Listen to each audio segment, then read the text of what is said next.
I had a heart attack at 2 a.m. on a Tuesday. My wife was out of town, I couldn't drive, and I called my son Michael, the same son I put through college, bought his first car, walked down the aisle at his wedding. He said he'd be right over. That was 6 hours ago. The paramedics found me on my kitchen floor because my neighbor heard me screaming. 3 weeks later, Michael's lawyer called about updating my will. I realized then that my own son had been waiting for me to die. If you've ever felt betrayed by the people you loved most, don't forget to like, comment, and subscribe.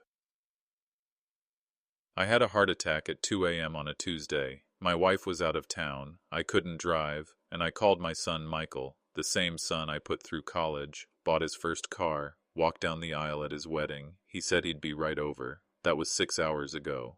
The paramedics found me on my kitchen floor because my neighbor heard me screaming. 3 weeks later, Michael's lawyer called about updating my will. I realized then that my own son had been waiting for me to die. If you've ever felt betrayed by the people you loved most, don't forget to like, comment, and subscribe.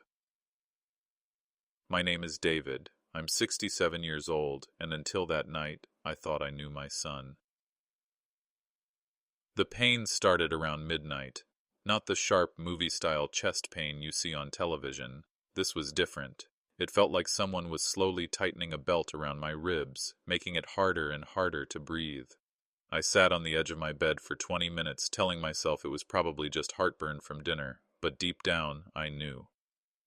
When the pain moved to my left arm, I stopped pretending. I reached for my phone with shaking hands. My wife Carol was visiting her sister in Portland, had been there for a week helping with her cancer treatments. I could have called 911, should have called 911. But the first number I dialed was Michael's. He answered on the fourth ring, voice thick with sleep. "Dad, what's wrong?" "Michael, I think I'm having a heart attack. I need you to drive me to the hospital." There was a pause. Not the kind of pause where someone is processing emergency information. The kind of pause where someone is calculating. "Are you sure? Maybe it's just—" "Michael." My voice came out sharper than I intended. "I need you to come now." Okay, I'll be right there. 20 minutes max." 20 minutes became an hour became 2. The pain was getting worse, spreading across my chest like spilled coffee soaking into fabric. I tried calling him again, straight to voicemail. I sat in my kitchen, hunched over the table, watching headlights pass by my window. Every car that slowed down made my heart race with hope. None of them turned into my driveway. This is my son we're talking about. The boy I taught to ride a bicycle in this same driveway. The teenager I drove to baseball practice 3 times a week for 4 years. The young man whose college tuition I paid by working overtime, shifts at the plant until my back screamed in protest. When he got divorced 5 years ago, I gave him $15,000 to help with legal fees. When his kids needed money for college, I opened accounts for both of them. When he wanted to buy that house in the suburbs, I co-signed the loan because his credit wasn't quite good enough.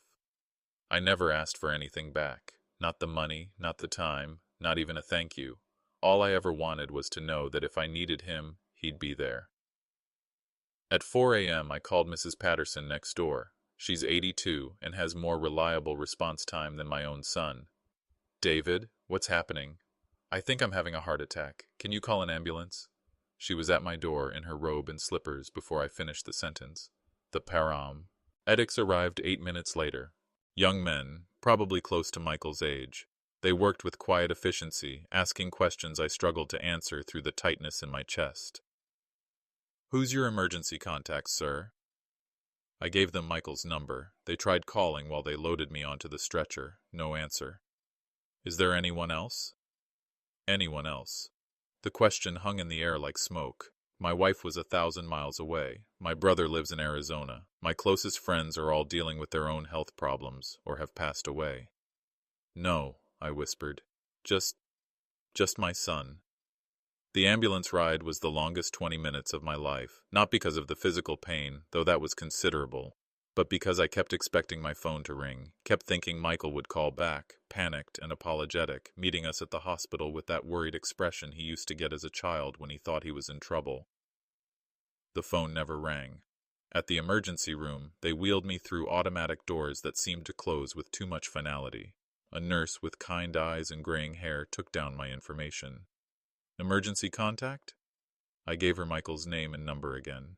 She tried calling. After 30 seconds, she looked up at me with an expression I'd seen before, the look people get when they realize you're more alone than they initially thought.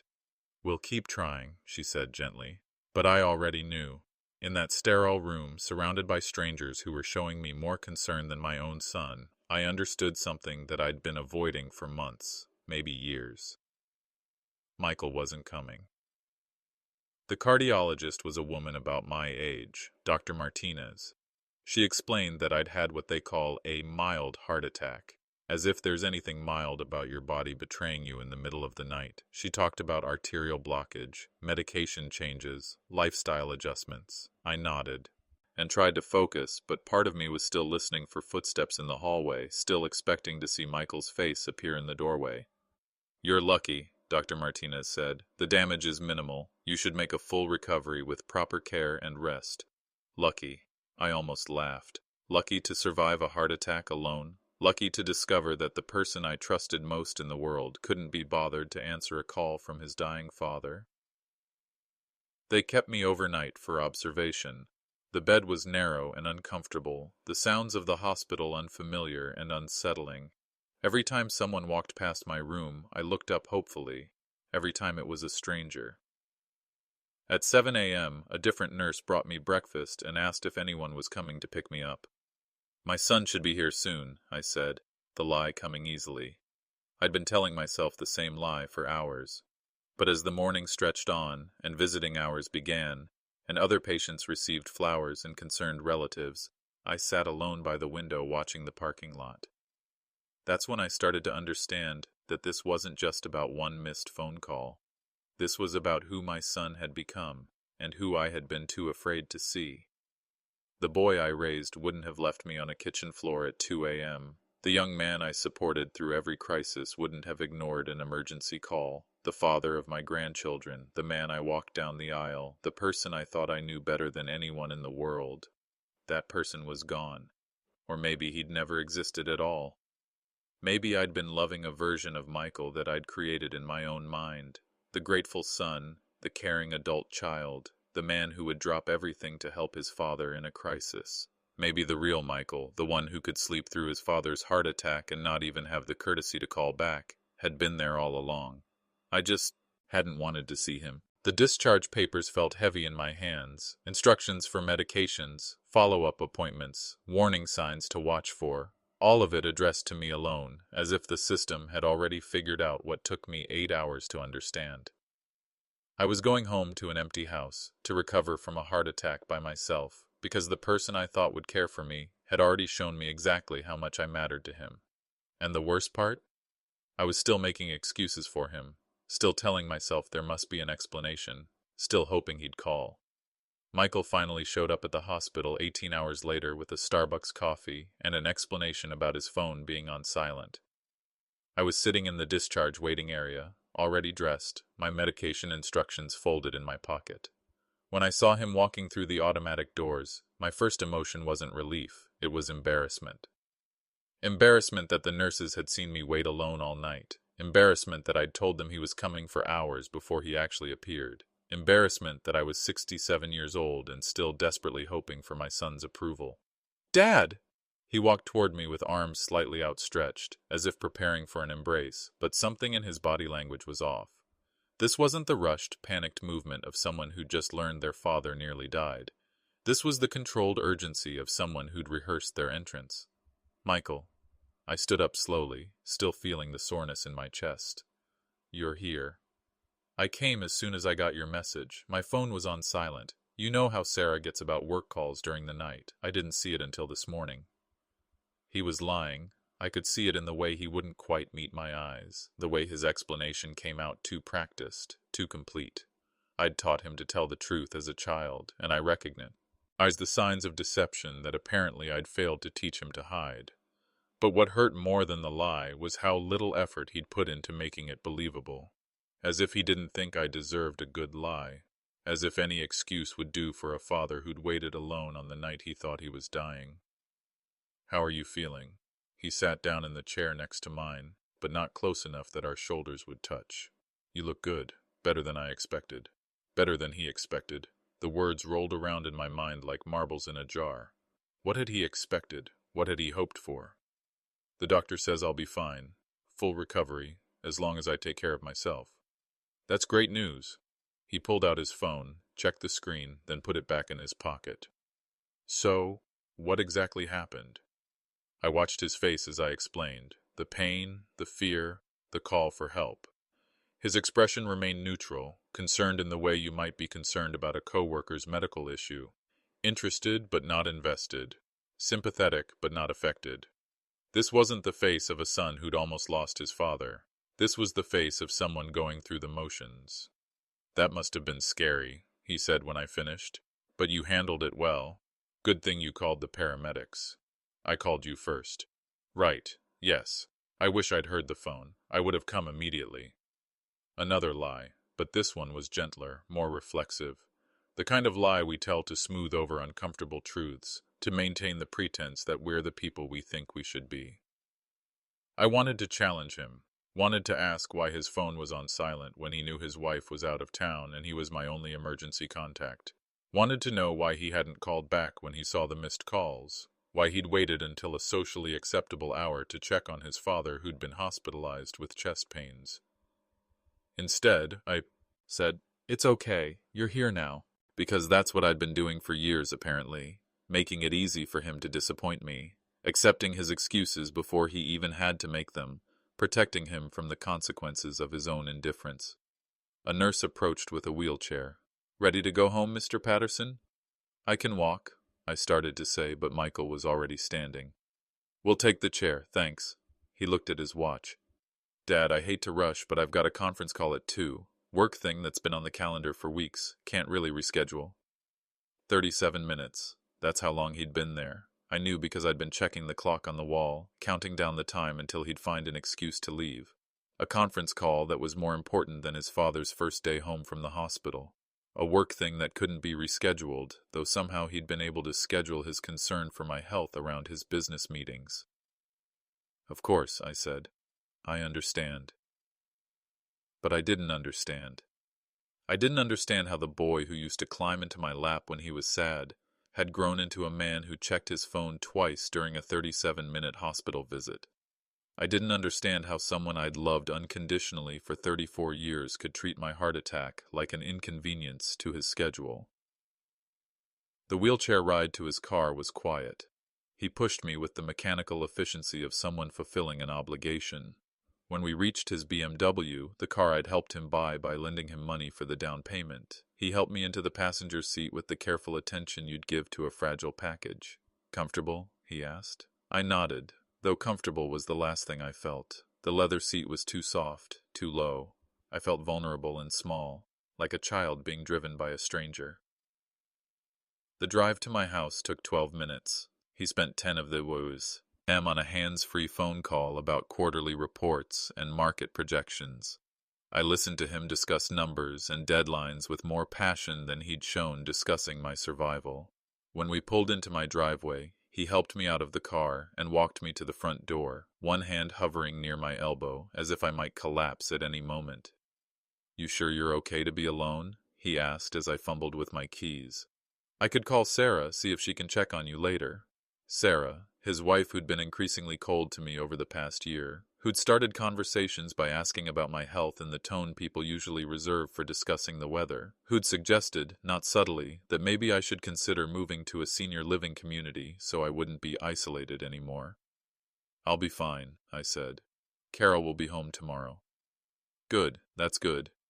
He was already backing away from the door, car keys in his hand. "Call if you need anything, okay?"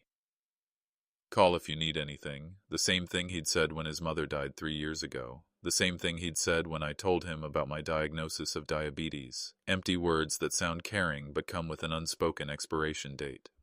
I watched him drive away and realized I was studying his taillights like evidence in a crime scene, looking for clues about when he'd changed, when the distance had started, when I'd become someone he visited out of duty rather than love. Inside my house, everything looked different. The family photos on the mantel seemed like artifacts from someone else's life. The Father's Day cards stuck to the refrigerator with magnets felt like relics from an archaeological dig. I picked up one of the photos, Michael at age 8, gap-toothed and grinning, holding up a fish we'd caught together at the lake. His arm was around my neck, and he was looking at me like I was the most important person in his universe. When had that look disappeared? When had I stopped being his hero and become his burden?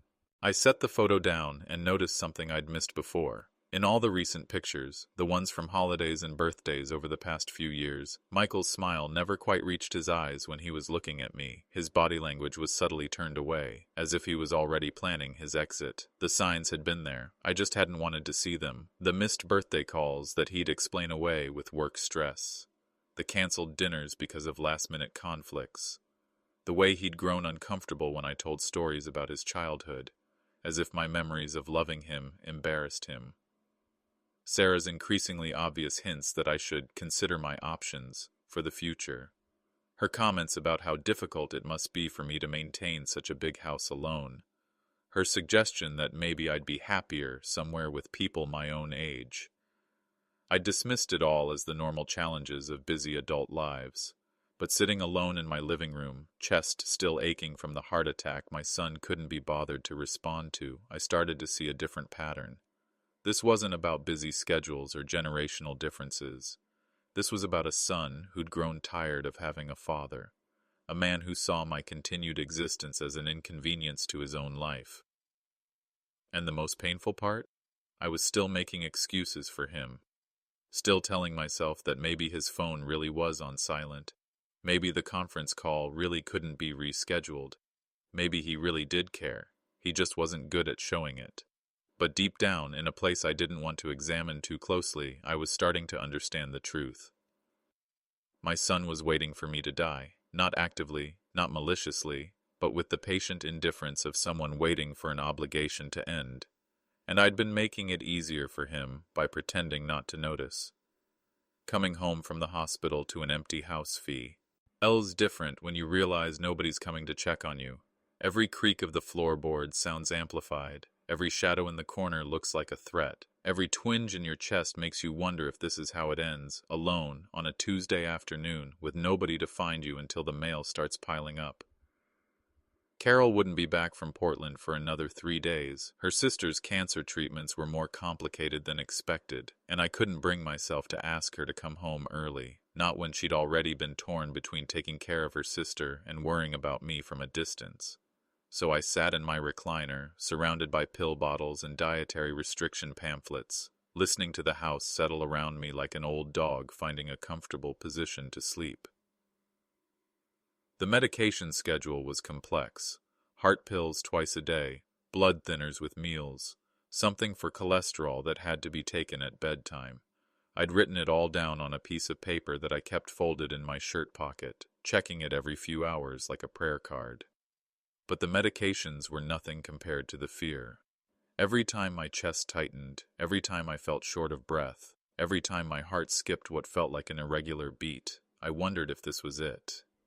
If this was how Michael would find out his father was gone, from a call from the coroner's office because nobody had checked on me in time. The phone rang twice in the first week. Both times it was Michael, calls that lasted exactly long enough to confirm I was still breathing, but not long enough to suggest he cared about anything beyond that basic fact. How are you feeling? Fine. Getting stronger every day. That's good. Taking your medications? Yes, just like the doctor ordered. Good. Well, I just wanted to check in. Sarah sends her love. Sarah sends her love. Not that Sarah had called herself. Not the Sid. That she'd offered to stop by, or bring groceries, or even just sit with me for an hour. Her love was something that could be transmitted secondhand, like a message passed through an intermediary. After he hung up, I sat holding the phone for 10 minutes, wondering when conversations with my son had become so scripted. When had we started talking like acquaintances making small talk in an elevator? I tried to remember the last time we'd had a real conversation, not the surface-level exchange of information about health and weather and work, but an actual conversation where we shared thoughts or feelings or memories. It had been years. The realization hit me like a physical blow. We'd been going through the motions of a father-son relationship for so long that neither of us remembered what the real thing felt like. I got up from the recliner and walked to the bookshelf where I kept photo albums. The movement made my chest ache, but I needed to see the evidence of who we used to be. There we were at his high school graduation, his arm around my shoulders, both of us grinning at the camera. There was the day he got his driver's license, standing next to my old Chevy with the keys in his hand, and pride written all over his face. Christmas mornings, birthday parties, baseball games where he'd look up into the stands to make sure I was watching. When had he stopped looking for me in the stands? I found a Father's Day card from when he was 12. The front had a cartoon drawing of a superhero labeled Dad. Inside, in his careful 12-year-old handwriting, "You're the strongest, smartest, funniest dad in the world. I hope I can be just like you someday. I hope I can be just like you someday." The words blurred as my eyes filled with tears. Not the soft tears of nostalgia, but the hard, bitter tears of grief. Because I was mourning someone who was still alive. Mourning the boy who used to think I was a superhero, who used to hope he could be like me. That boy had grown into, a man who couldn't be bothered to return a phone call when his father was dying. I closed the photo album and tried to push the thoughts away. This wasn't helping. This was just self-pity. And self-pity wouldn't heal my heart or strengthen my body or make Michael into the son I'd thought he was. But the thoughts wouldn't leave me alone. I started noticing things I'd trained myself to ignore. How Michael's visits had become shorter over the years, how he'd stopped bringing the grandchildren by without being specifically asked, how he'd started treating our house like a obligation stop rather than a homecoming. How Sarah had started making comments about the burden of elderly parents, always phrased as concern for my well-being but delivered with the tone of someone discussing a problem that needed solving. I called my brother Tom in Arizona. We hadn't spoken in months, both of us guilty of the kind of distance that develops between family members who love each other but have separate lives. "David, everything okay?" Even Tom knew that a phone call from me in the middle of the week meant something was wrong. When was the last time I'd called just to talk? "I had a heart attack," I said, and heard him take a sharp breath. "Jesus, when? Are you okay? Why didn't you call sooner?" The concern in his voice was immediate and genuine. No hesitation, no calculation, just worry for his brother. I hadn't heard that tone from Michael, not once during this entire ordeal. "Last week. I'm fine. Going to be fine. Doctor says full recovery. Thank God, I'm coming out there." "No, don't. Carol will be home soon and I'm managing fine." "What about Michael? Is he helping out?"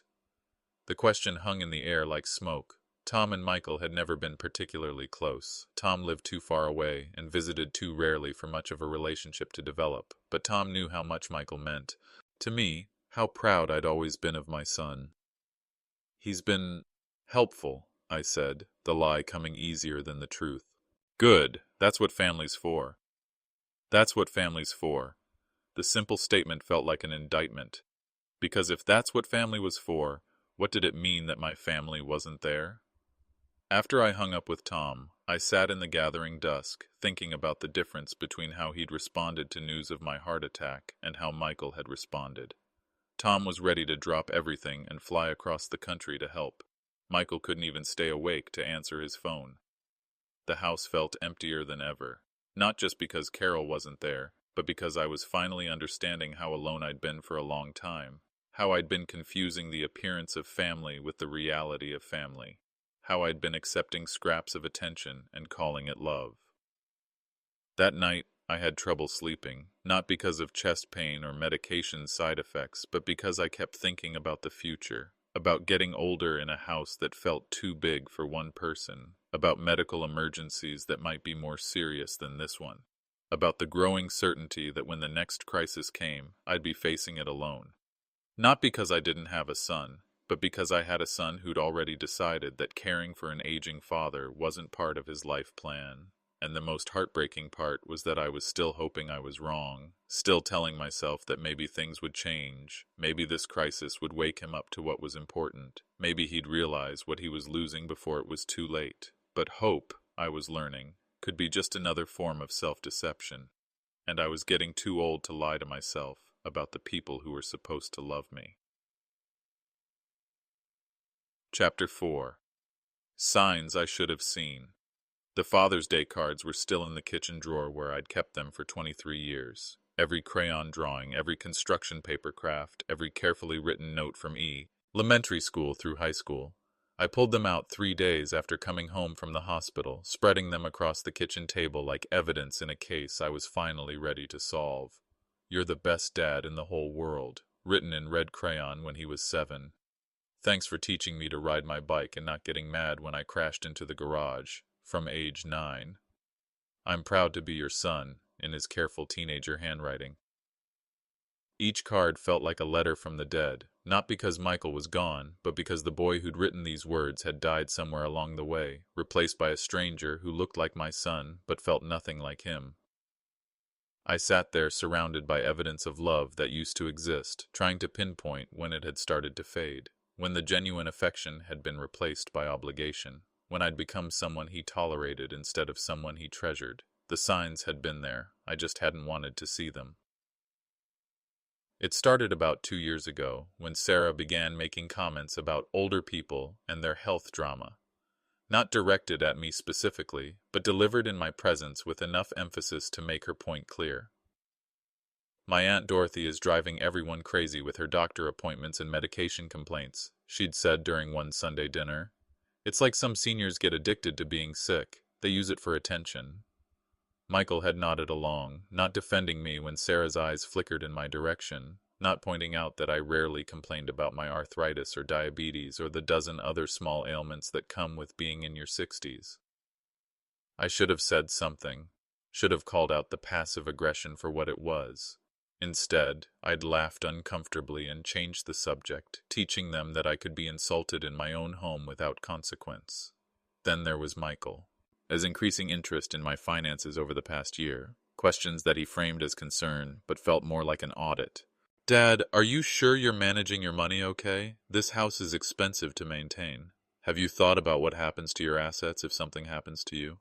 Estate planning is really important at your age. Sarah's friend works for a financial planning firm. Maybe you should talk to someone about your situation." My situation. As if being 67 and financially stable was a problem that needed professional intervention. I'd been flattered by his attention at first, pleased that he was thinking about my future, grateful that he cared about my security. I hadn't recognized it as the preliminary scouting that it was. The suggestion about senior living communities had come up 3 times in the past 6 months, always presented as being in my best interest, always accompanied by brochures that Sarah happened to have picked up somewhere. "Look at this place, David. It's like a resort. Golf course, swimming pool, organized activities. You'd probably make new friends. It would be so much safer for you. Medical staff on site 24 hours a day. No more worrying about emergencies when Carol's not home. And think about Carol. She wouldn't have to worry about maintaining this big house. You could both just relax and enjoy yourselves." I'd dismissed it as misguided concern. I hadn't understood that it was strategic planning. The most painful sign had been Michael's growing discomfort with family memories. Whenever I'd tell stories about his childhood, the funny things he'd said as a toddler, the proud moments from his school years, the traditions we'd shared as a family, he'd get a look on his face like he was being embarrassed in public. "Dad, you've told that story before. Nobody wants to hear about Little League games from 20 years ago. Can we talk about something else?" As if my memories of loving him were boring him. As if the best years of my life were nothing more than tedious anecdotes from a past he wanted to forget. I'd started censoring myself around him, avoiding the stories and memories that had once been the foundation of our relationship. I'd allowed him to erase our shared history because it made him uncomfortable to be reminded that he'd once adored me. Looking back, I could see the pattern clearly now. The gradual distancing, the subtle redefinition of our relationship, the slow process of preparing me for irrelevance. They'd been managing me, not out of cruelty, but out of the kind of practical planning you do when you're waiting for an inconvenient situation to resolve itself. I was the inconvenient situation. I got up from the kitchen table, leaving the Father's Day cards scattered like fallen leaves, and walked to my office. In the file cabinet, I found the folder where I kept important financial documents, my will, my insurance policies, my investment statements, everything Michael would inherit when I died. The house, paid off after 30 years of mortgage payments. The retirement accounts I'd been building since I was 25. The life insurance policy I'd maintained even though Carol and I didn't need the money anymore, because I'd wanted to leave something substantial for Michael and his children. I did the math. With current market values, Michael stood to inherit close to $1 million when I died. Maybe more if the house continued to appreciate. $1 million he'd inherit simply by waiting for nature to take its course. $1 million he'd receive without having to pretend he loved me for much longer. No wonder he hadn't rushed to the hospital when I called. No wonder his concern felt scripted and his visits felt obligatory. He was managing an investment portfolio that happened to include a human being. The realization should have made me angry, should have filled me with rage at the betrayal, at the years of deception, at the son who'd learned to calculate his father's net worth while forgetting how to love him. Instead, I felt something much worse than anger. I felt relief. Relief to finally understand why something that should have been natural, a son's love for his father, had felt so forced and artificial for so long. Relief to stop blaming myself for the distance, stop wondering what I'd done wrong, stop trying so hard to earn affection from someone who was already planning my funeral. But the relief was quickly followed by a grief so profound it took my breath away. Because I wasn't just mourning the loss of my son's love. I was mourning the discovery that maybe it had never really existed at all. Maybe every "I love you, Dad" had been an investment in his inheritance. Maybe every hug had been calculated for its return value. Maybe I'd spent 67 years loving someone who'd been performing affection rather than feeling it. I picked up one of the Father's Day cards from when he was 14. "Thanks for always being there for me, Dad. I hope I can be the kind of father to my kids that you've been to me." The words blurred as tears fell onto the construction paper. Because he'd gotten his wish. He was being exactly the kind of father to his children that he'd learned to be to me. Distant, calculating, present in body but absent in spirit. And somewhere in the back of my mind, a terrible thought began to form. A thought I didn't want to acknowledge but couldn't ignore. If Michael could treat his father this way, what kind of man was he raising his own children to be? What kind of legacy was I leaving behind? Chapter 5. The Lawyer's Call. The phone rang at 2:17 on a Thursday afternoon, 3 weeks after the heart attack.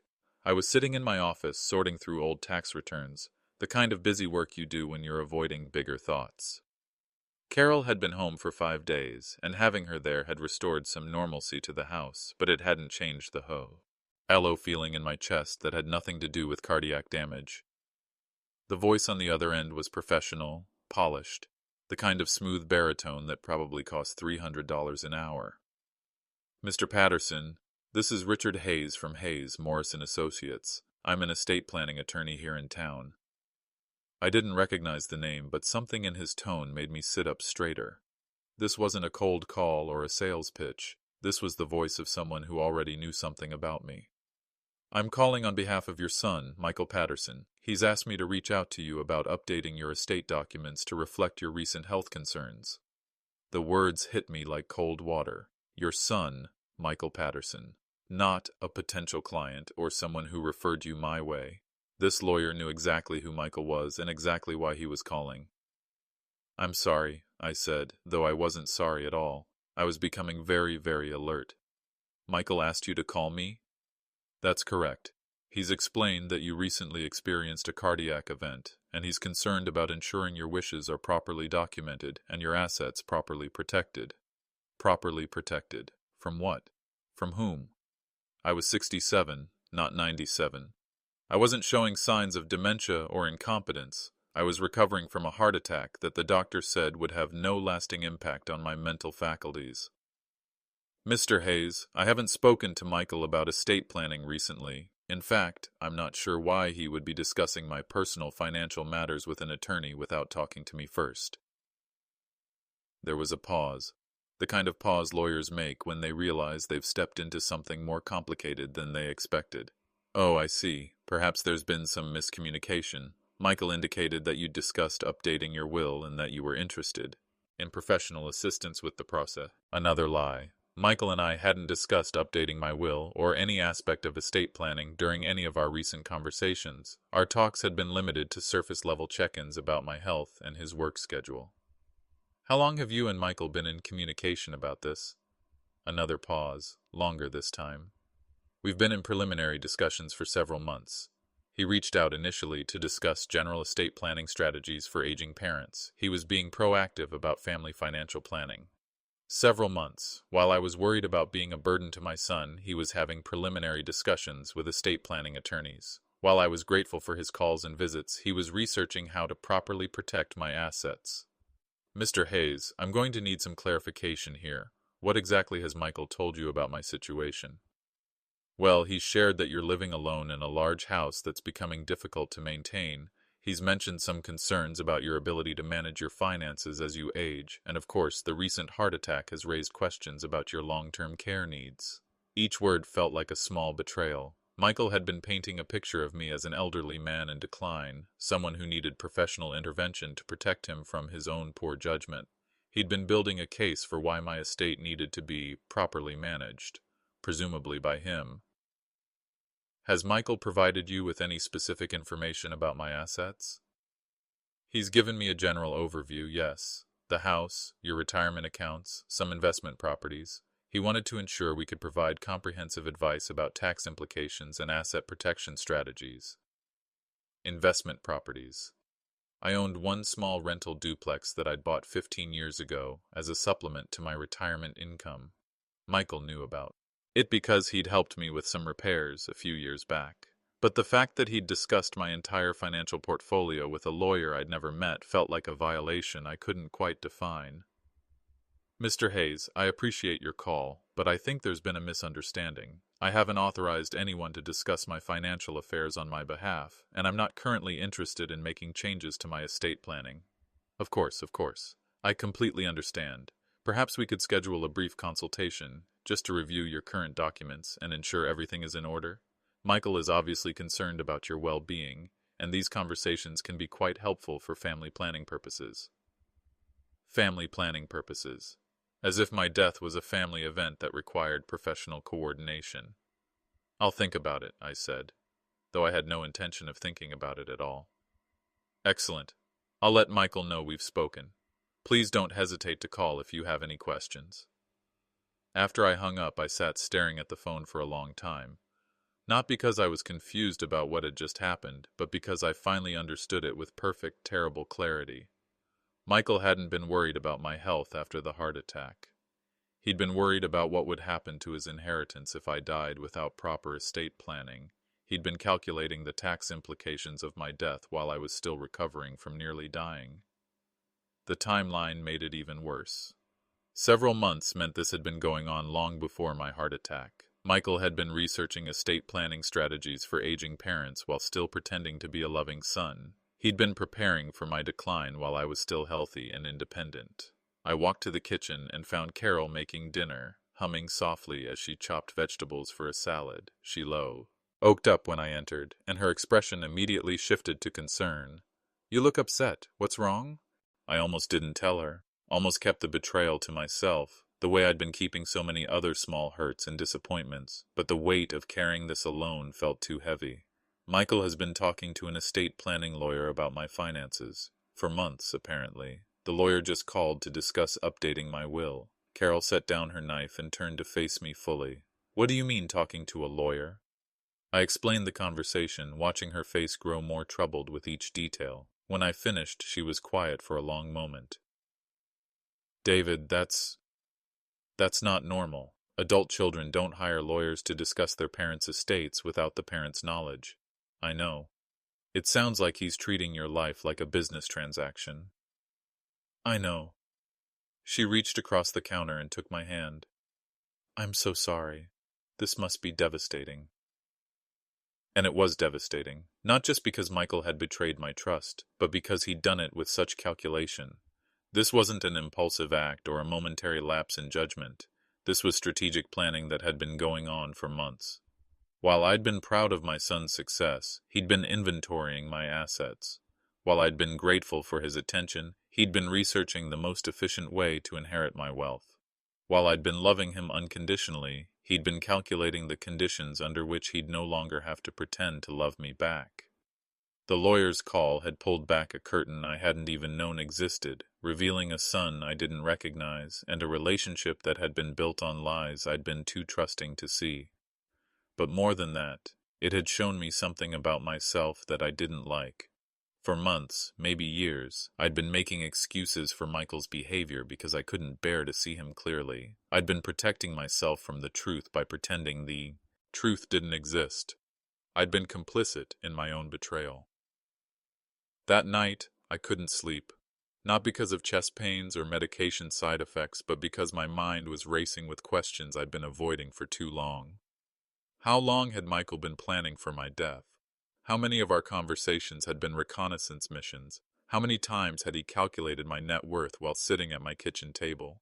And the question that hurt most of all, had he ever loved me at all, or had I just been a long-term investment that was finally approaching maturity? The worst part was that I still wanted to give him the benefit of the doubt. Still wanted to believe that maybe he'd been genuinely concerned about my future. Maybe the lawyer had misunderstood the situation. Maybe there was an innocent explanation for everything. But I was tired of making excuses for people who didn't deserve them.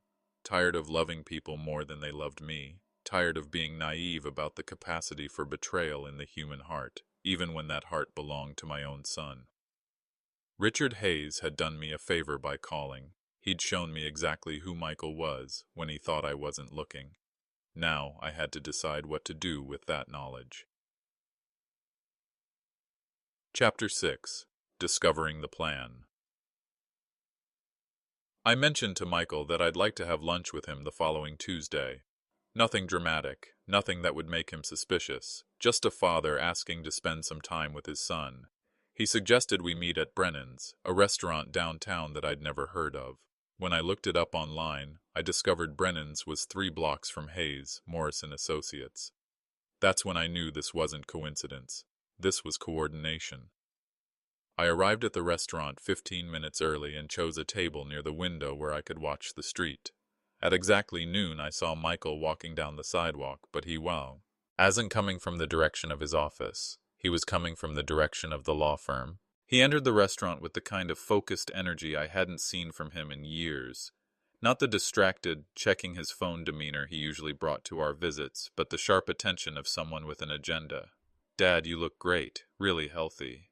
He hugged me before sitting down, and for a moment I felt the familiar warmth of physical affection from my son. But then I noticed how he held the embrace just a beat too long, like he was performing for an invisible audience. "Thanks for making time for lunch," I said.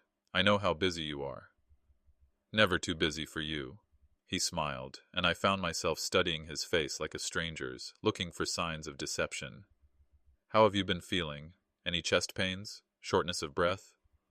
The questions came rapid fire, with more medical detail than he'd ever shown before. This wasn't casual concern. This was information gathering. "I'm doing well. The cardiologist is very optimistic." "That's great news, really great." He paused while the waitress took our order, then leaned forward with renewed intensity. "You know, I've been thinking a lot about what happened, about how scary that night must have been for you." I waited for him to continue. "It really made me realize how unprepared we are as a family. For emergencies, I mean. For the unexpected."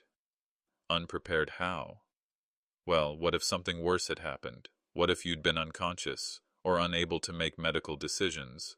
What if Carol hadn't been able to get home quickly?" These were reasonable questions from a loving son, but Michael wasn't asking them with the tone of someone offering support. He was asking them like someone identifying problems that needed solutions. "I suppose we'd figure it out as we went along," I said. "But that's just it, Dad. We can't afford to figure things out in a crisis. We need to have plans in place."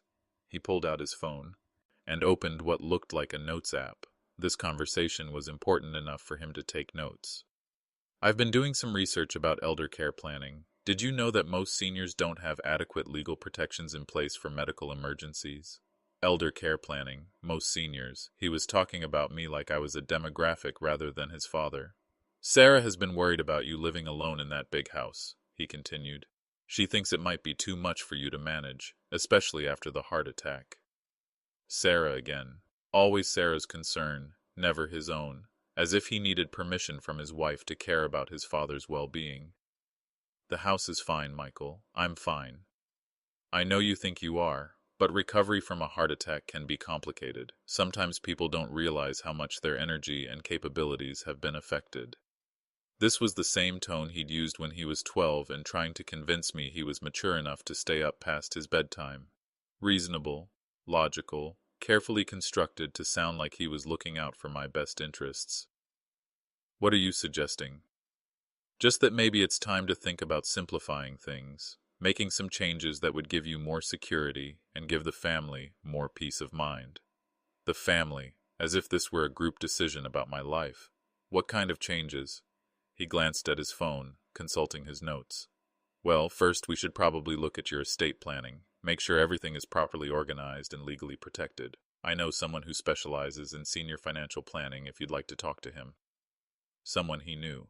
Like Richard Hayes, who'd been in preliminary discussions with my son for several months. And maybe we should consider whether the house is really the best place for you long term. There are some really nice senior communities that offer different levels of care as people's needs change. Senior communities, different levels of care. He was talking about the end of my independence like it was a logical progression rather than a loss. Michael, I just had a mild heart attack. I'm not ready for a nursing home. Oh no, not a nursing home. These are more like lifestyle communities. Golf courses, swimming pools, organized activities. You might actually enjoy it more than rattling around in that big house by yourself. Rattling around. As if my presence in my own home was somehow insufficient to justify living there. I watched him scroll through his phone notes, realized he'd prepared talking points for this conversation. This wasn't a spontaneous expression of concern. This was a presentation he'd rehearsed. I appreciate your concern, I said carefully, but I'm not interested in making major life changes right now. I'm focused on recovering and getting back to normal. Something flickered across his face. Not disappointment exactly, but frustration. The look someone gets when their reasonable proposal is being unreasonably rejected. Dad, I know change is hard, but sometimes we have to think about what's best for everyone involved. Everyone involved. Not what was best for me, but what was best for the collective. A collective that apparently included Michael, Sarah, and their unnamed estate planning attorney, but didn't prioritize my own preferences about my own life. Who else is involved in this decision, Michael? Well, Carol, obviously. And Sarah and I have been talking about it. We all just want what's best for you. We all. He was speaking for my wife without having consulted her. He was making family decisions that he'd never discussed with the family. The lunch continued for another 40 minutes, with Michael periodically returning to the themes of estate planning and senior living communities. Each time I deflected, he'd circle back with a slightly different approach, like a salesman who'd been trained to overcome objections. By the time we stood up to leave, I understood that this hadn't been a lunch invitation. It had been a business meeting. Michael had been trying to sell me on a plan that he'd already developed, probably with professional consultation. Think about what we talked about, okay? He said as we hugged goodbye. I'm going to send you some information about those communities I mentioned. After he walked away, I sat in my car for a few minutes, processing what had just happened. Then I drove slowly through downtown, taking a route that happened to pass Hayes, Morrison Associates.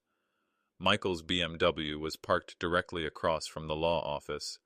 I found a parking spot half a block away and walked back to where I could see the building entrance. At 2:47, Michael emerged from the law offices carrying a manila folder thick with documents.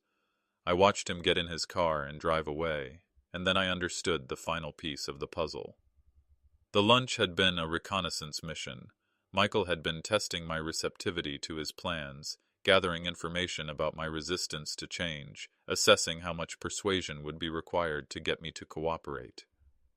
The meeting with the lawyer was the real appointment, the one where he'd report back on my responses, discuss next steps, refine the strategy for managing his aging father.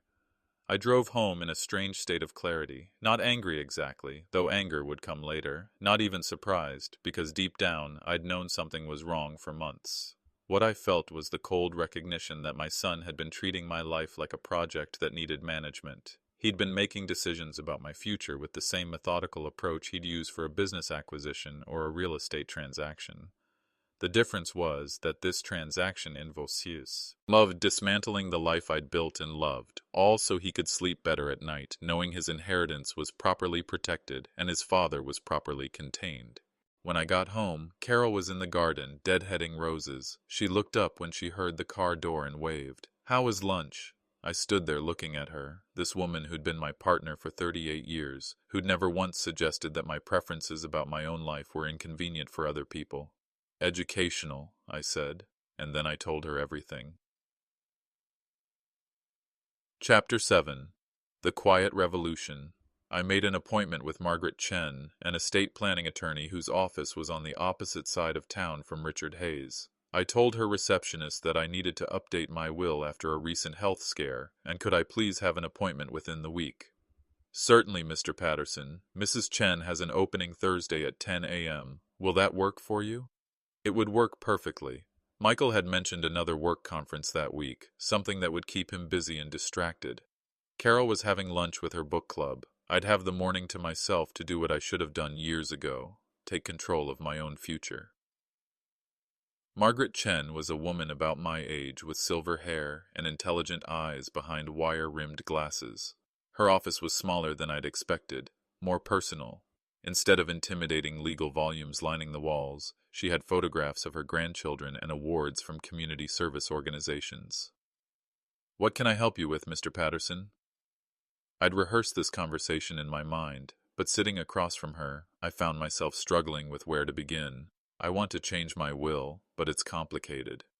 Most family situations are. Take your time. So I told her about the heart attack, about Michael's absence, about the phone calls and the lawyer and the lunch meeting where my son had tried to sell me on giving up my independence. I told her about feeling like a burden that needed to be managed rather than a father, who deserved to be loved. She listened without interruption, occasionally making notes on a legal pad. When I finished, she was quiet for a moment. "Mr. Patterson, I want to make sure I understand your goals here. Are you looking to disinherit your son entirely?" "No," I said, surprising myself with the certainty in my voice. "I'm not looking for revenge. I'm looking for authenticity." She raised an eyebrow, waiting for me to explain. "If Michael wants to inherit from me, I want him to have to actually know me. Not just wait for me to die, but maintain a real relationship with me while I'm alive." "That's an interesting approach. Tell me more about what that would look like." Over the next hour, we developed what Margaret called a relationship trust. The basic structure was elegantly simple. Michael would inherit my assets, but only after demonstrating that he could maintain genuine contact with me for 24 consecutive months. Not the perfunctory phone calls I'd been getting. Real visits, real conversations, real engagement with my life and interests. Once a week minimum, documented by a neutral third party. Margaret suggested a social worker who specialized in family dynamics. "If he misses more than 2 visits in a month without a genuine emergency, the clock resets," Margaret explained. "He starts the 24-month period over again." What constitutes a genuine emergency? Medical crisis, work travel that's documented and unavoidable, family emergencies. Not scheduling conflicts or social obligations. We'll be very specific about this in the trust language. The beauty of it was that it wasn't punishment. It was simply requiring Michael to do what any loving son would do naturally, spend time with his father, show interest in his father's life, treat his father like a human being rather than an inconvenience. "What happens if he never meets the rements?" Margaret asked. I'd thought about this carefully. "The money goes to charities that help isolated seniors, and to college funds for his children that he can't touch. They'll get the money directly when they turn 25. This wasn't about hurting Michael's kids. If anything, it was about protecting them from learning the wrong lessons about how to treat family members." "There's one more thing," I said. "I want a provision that if I'm ever declared incompetent or unable to make my own decisions, Michael can't be the one making that determination, and he can't be my guardian or power of attorney." "Who would you prefer for those roles?" "My wife, Carol. If she's not available, then my brother Tom, but never Michael." Margaret made additional notes, then looked up at me with something that might have been admiration. "Mr. Patterson, I've been doing this for 28 years, and I've seen every kind of family dysfunction you can imagine. But I've rarely seen someone approach this kind of situation with as much thoughtfulness as you're showing. Is what I'm asking for legal? Absolutely. You have every right to set conditions on your bequests, and frankly, what you're requiring, regular visits from an adult child, is something most people would consider basic human decency. We spent another hour working out the details. The trust would be irrevocable once signed, so Michael couldn't pressure me to change it later. The documentation requirements were specific enough that there could be no gaming the system, but flexible enough that genuine emergencies wouldn't penalize him unfairly. When would you like this to take effect? Margaret asked. Immediately, and I want you to send a copy to Michael and to Richard Hayes, the attorney he's been consulting behind my back. That's quite a statement. It's time I made a statement. I signed the documents the following Tuesday. That same afternoon, Margaret's office sent certified copies to Michael and Richard Hayes, with a cover letter explaining that my estate planning needs had been comprehensively addressed, and no further consultation would be required. Michael called within 2 hours. Dad, what the hell is this? I'd never heard him use profanity when talking to me before. The mask of respectful concern had slipped entirely. It's my will, Michael, my legal right to dispose of my assets as I see fit. This is insane. You're treating me like some kind of criminal. I'm treating you like someone who needs to prove he wants a relationship with his father. I do want a relationship with you. Then this shouldn't be a problem. There was a long silence on the phone. When he spoke again, his voice was different, calculated. The voice he probably used in business negotiations. Dad, I think you might be having some emotional effects from the heart attack. Post-cardiac depression is very common. Maybe we should have you talk to someone. Post-cardiac depression. He was already preparing to have my mental competence questioned. Michael, I'm going to hang up now. When you're ready to have an actual conversation about this, call me back.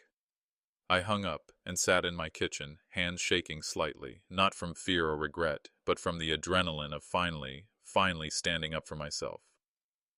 The phone rang again within minutes. This time it was Sarah.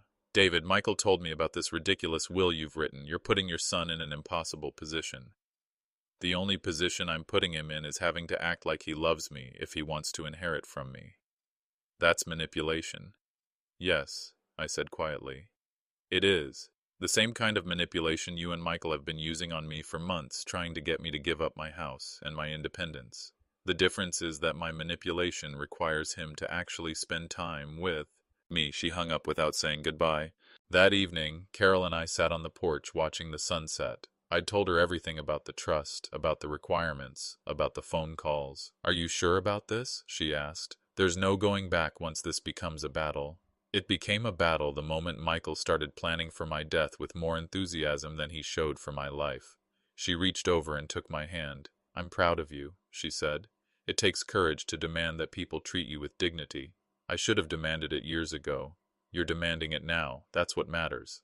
Over the next few days, I found myself feeling lighter than I had in months. Not because I'd gotten revenge on Michael, but because I'd finally stopped pretending that a relationship built on obligation and inheritance calculations was the same thing as love. I'd given Michael a choice. He could have a real relationship with me and inherit my assets, or he could continue treating me like a burden and inherit nothing. Either way, I'd know exactly where I stood, and for the first time in years, I was okay with that. Chapter 8. The Test of Time. 6 months later, I was sitting in Dr. Martinez's office getting the best news I'd received in years. My heart was stronger than it had been before the attack. My cholesterol levels were excellent. My blood pressure was within normal range. At 68, I was in better health than many men 10 years younger. Whatever you're doing, keep doing it, Dr. Martinez said, reviewing my test results. Your recovery has been remarkable. I knew what I was doing differently. I was living authentically for the first time in years. I was no longer pretending that relationships built on obligation felt the same as relationships built on love. I was no longer making excuses for people who didn't deserve them. I was no longer waiting for my son to love me properly. Michael didn't know about this doctor's appointment, because I hadn't called him. In the early weeks after I'd established the relationship trust, he'd tried. I had to give him credit for that. He'd started calling more frequently, visiting more regularly, staying longer when he came by. But it felt like watching someone perform a play about being a loving son rather than actually being one. The social worker, Janet Morrison, had been documenting our interactions for 4 months now. Her monthly reports were professional and neutral, but I could read between the lines. Subject appears to be making efforts to increase contact frequency, she'd written after month 2. However, conversations remained surface level and focused primarily on the subject's compliance with trust requirements. Subject continues regular visits but demonstrates limited engagement with clients' actual interests or concerns. Questions primarily relate to clients' health status and daily activities. Janet was documenting exactly what I was experiencing. Michael was checking boxes rather than connecting as a human being. 2 weeks ago, he'd suggested we have lunch again. This time he picked a family restaurant near my house instead of somewhere convenient to a law office. "You look great, Dad. Really healthy." The same opening line he'd been using for months, as if he'd been coached to begin every interaction by commenting on my appearance. "I feel good. Better than I have in years, actually." "That's great. Really great." He paused, and I could see him mentally consulting his list of appropriate topics.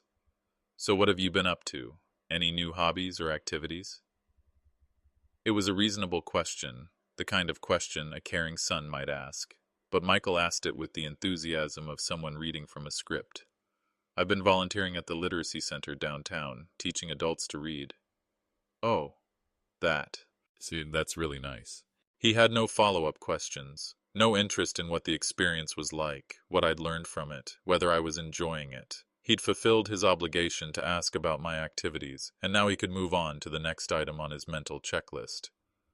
"How are the kids?" I asked. "Good, really good. Emma's doing well in college, and Jake's got his driver's license now. My grandchildren, Emma was studying psychology at State, and Jake was a senior in high school with an interest in engineering."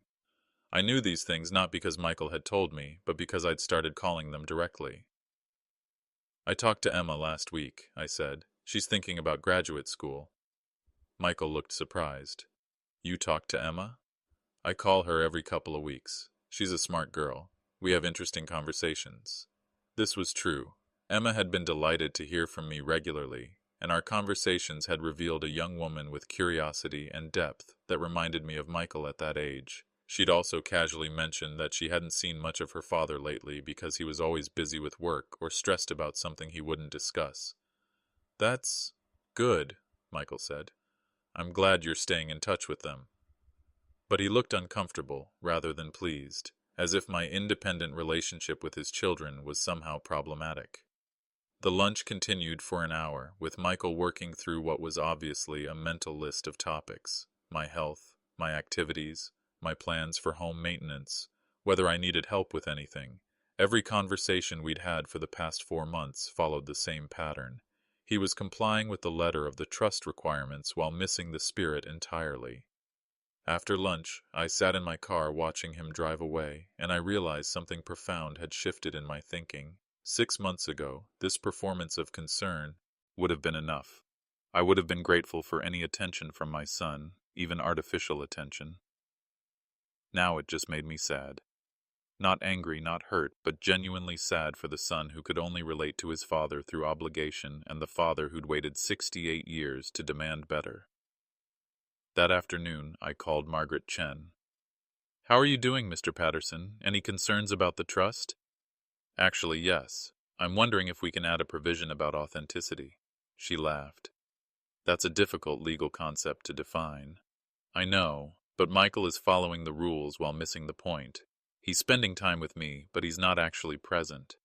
It's like being visited by a very polite stranger. Unfortunately, the law can require behavior but not emotion. We can't mandate that he love you genuinely." "I know, and honestly, I'm starting to think that's okay." This was the truth I'd been avoiding for months. Michael was showing me exactly who he was when given a clear incentive to be loving, even with a substantial inheritance at stake, even with specific requirements spelled out. He couldn't manage to be genuinely interested in his father's life. That told me everything I needed to know about his character. Are you thinking of changing the trust? Margaret asked. No, I'm thinking of accepting it. If Michael can maintain this level of artificial concern for 24 months, he'll inherit from me. But I'll know it was earned through performance rather than love. And you're comfortable with that? I'm comfortable with the truth. Finally. Last week, Margaret from my cardiac rehab class invited me to a book club meeting. Not a senior citizens book club, just a regular group of people who like to read and discuss literature. I was the oldest member by about 10 years, but also the one who'd read the most widely. You should consider teaching. Belshon, said Robert, a man in his 50s who worked at the university. You have insights that come from life experience. Students would benefit from your perspective. I'd never thought about teaching, but the idea intrigued me. Not because I needed something to do, I was busier now than I'd been in years, but because it represented possibility. Growth. A future that wasn't defined by waiting for other people to love me adequately. Yesterday, Michael called to schedule this week's visit. As always, he was polite, punctual, and entirely present in body while absent in spirit. Dad, you seem different lately. Happier, maybe? It was the most perceptive observation he'd made in months. I am happier. That's good. I'm glad you're adjusting well to everything. Everything. The heart attack, the trust, the new dynamic in our relationship. He couldn't quite name it, but he could see that I'd changed. Michael, can I ask you something? Sure. Do you enjoy these visits? Not because of the trust, but actually enjoy spending time with me? The question seemed to surprise him. He was quiet for a long moment. Yes, of course I do. You're my father. It wasn't an answer to the question I'd asked. It was a statement of biological fact followed by an assertion of duty. Okay, I said. I just wondered. We finished the visit with our usual surface-level conversation about health and weather and local news. When he left, he hugged me goodbye, another requirement he was fulfilling, and I felt the strange peace that comes from no longer needing something you've spent years desperately wanting. I no longer needed Michael to love me properly. I was learning to love myself enough to accept that some people, even some people related to you, simply aren't capable of the depth of feeling you'd like them to have.